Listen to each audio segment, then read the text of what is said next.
Hello and welcome to our midweek conversation at First Baptist Sweetwater, where we strive to be the first responders of God's love. I'm Jerry Hendricks, back from sabbatical, here with my friend Teek Hamilton. Hi, Jerry. Hello, Teek. So we want to apologize. We missed you guys last week. That wasn't your fault. It was My fault. Well, it was ours. It was a bacteria's fault. Yes. Teek got sick, like throwing up sick, and it took him a day or two to it took me a while. to recover. It was awful. So anyways, glad you're feeling better. Drinking coffee again. I am. I did not drink coffee till my first cup since then was Sunday morning. Yeah. I was thinking about that you know how good, I think most people, even non-coffee drinkers, agree that the smell of coffee brewing is a great smell. Right. And when that doesn't smell good to you, something's not right with the world. Right. And even the thought of it, it was funny. I had some coffee beans sitting on the shelf, and like Stacy literally moved them to where they were out of my eyesight because just seeing it made me feel sick. Yeah, it was bad. Glad you're better, and that's always a rough time when it's your turn to get that. It's not a fun deal. I don't like taking turns. I'm not a sharing person. Yeah, I don't want anybody sharing that with me. That's great.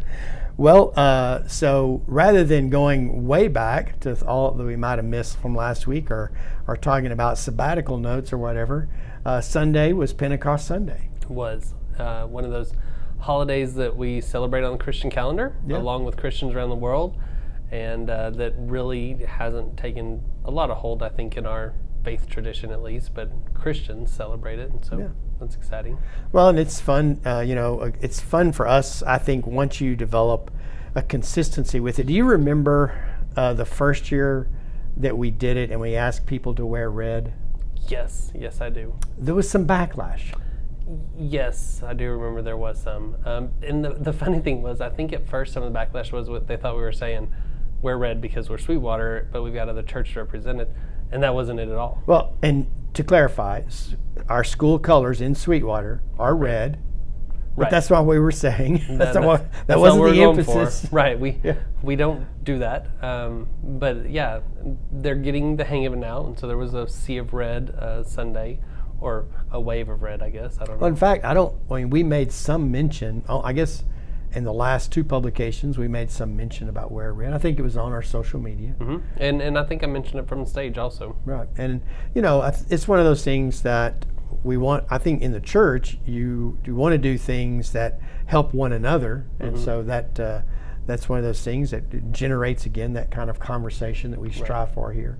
Right, because with Pentecost, the symbols of, Advent and symbols of Advent, stars, poinsettias, colors, and all that kind of stuff. With Pentecost, you have wind, you have fire, you have colors of fire, typically red, and that's about it. Yes.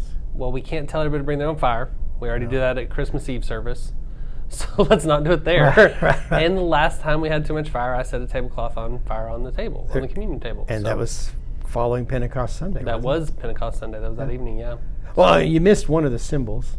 It's languages, which I considered, maybe breaking out in some known languages. Languages. I was going to break out in some Aramaic, but I was afraid no one else would know. I didn't want to confuse the people. I didn't want people to assume, well, never mind. But there was some assumptions made, and Peter responded to that in this latter part of chapter 2 of Acts. So, yeah. Yeah, you stopped right before that, and that's one of the funniest parts of Scripture, that Peter defends that when the people say, and you said this, people said, well, they're obviously drunk. Yeah. And Peter says, no, it's 9, 10 o'clock in the morning. It's too early to be drunk. Like, he doesn't say don't get drunk, which you shouldn't get drunk. He says, common sense, guys. Yeah. And there needs to be more common sense in the church today. Well, I was just thinking about this, that, and occasionally, you step outside the bounds of good interpretation, and you just go, come on, really? Exactly. That's if that was supposed to be a criticism or a misunderstanding, it doesn't matter what the viewpoint was at that point. Is that the best you got there? Right.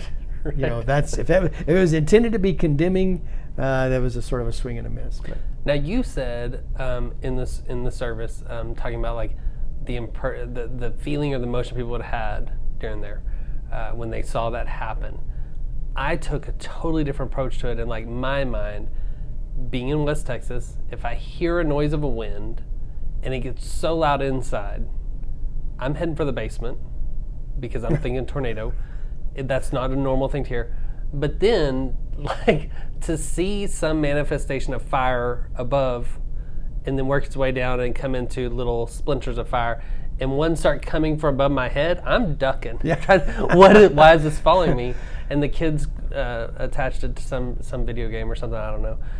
But it was pretty funny that in my mind, I was like, that would be terrifying if I'm in a room and all of a sudden, if an angel appears, I'm terrified too. But that moment, I bet there was a lot of awe. And my brother, he would have been the one trying to catch the fire. I would have been the one running from the fire. So there's lots of emotions in that room, I bet. Well, there was one of the commentators I was reading just turned that, and that's where he brought that up, that in all likelihood you wouldn't have known that rests on you until you saw it, discovered it, because it was resting on everyone else. And then at some point you're kind of going, I mean, let's be real here. I mean, it's okay if tongues of fire resting on everyone else, and you're not aware that one's resting on you as well. So we're all. I would have reached up and been like, "What?" And then you might be burning yourself. It's probably good that happened then and not now. Well, so we didn't talk about this in our first take. Okay. Oh yeah, first take. Yeah, this is our second Technology. But I had a regret from Sunday. Oh. Yeah. Okay. I don't feel like that I covered well enough what I intended to by saying the significance of the Pentecost experience being allness experience. And that's really, when you read the Numbers passage, and it's really sort of foreshadowing to a degree the events of that day, just trying to understand from the church's perspective that exclusion wasn't a part of this. Right. And that lesson, that's one lesson that is repeated over and over and over from the time, really the last part, I think, of Jesus' life as he's beginning to prepare his disciples for what's about to come. Right. All the way through the letters. But all nations are there, all education levels are there. That's right. Aren't these Galileans? Right. Yeah. Yeah, and they're the ones doing it too, because God is open to everyone. Right. And so, I think, so you brought up in the first take that one of the significant things about the Christian calendar and on Pentecost Sunday is that people around the world are celebrating the birth of the church. Right. I think that's just a really cool picture in my mind, that for that one day, and it happens every Sunday, but for that one day in my mind, as long as there's a person in the time zone all around the world, someone's celebrating and the church is worshiping God. And so for 24 hours during that day, the world is encompassed in worship of God. And so I think that's a really cool picture. But because of Pentecost Sunday, you think about that more intentionally. You don't think about that the other 51 days of the year necessarily. But in that one moment, you're cognizant of that. And that's cool to me. Yeah, it's one theme.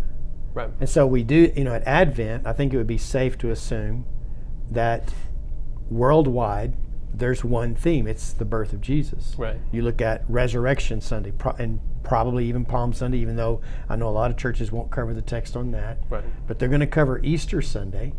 All around the world, they're focusing on that. And then there's this other message that we've just really started zeroing in on, Pentecost. All around the world, churches focusing on that one theme. Yeah, remind you to pray for the universal church, which you made a point that you didn't want our people to focus on just our church in that moment when you were talking Sunday, but to think about the church universal. Right. And I think that's one of the things when you say church, people put it either local, usually. That's what we think, because they don't see whether we capitalize it or not. Right. But there is the understanding that the church is the body of Christ, the people of God around the world, not just a local church. Right. And so it was a great time to be together, and getting back getting back into the routine of after being gone for a month, still kind of having some sabbatical lag, I suppose, as evidenced today in staff meeting. You know, I'm not, even though I drill myself on the calendar, there's just some things that it doesn't dawn on you that, oh my goodness, this is when we do this. Yeah. So, but that's why we have staff meeting, maybe. True. Or at least it helps. That's the story we're telling. That's why we have calendars. Yeah. So next Sunday is going to be Trinity Sunday. That's going to be a first in terms of emphasis for us since I've been here. Yeah.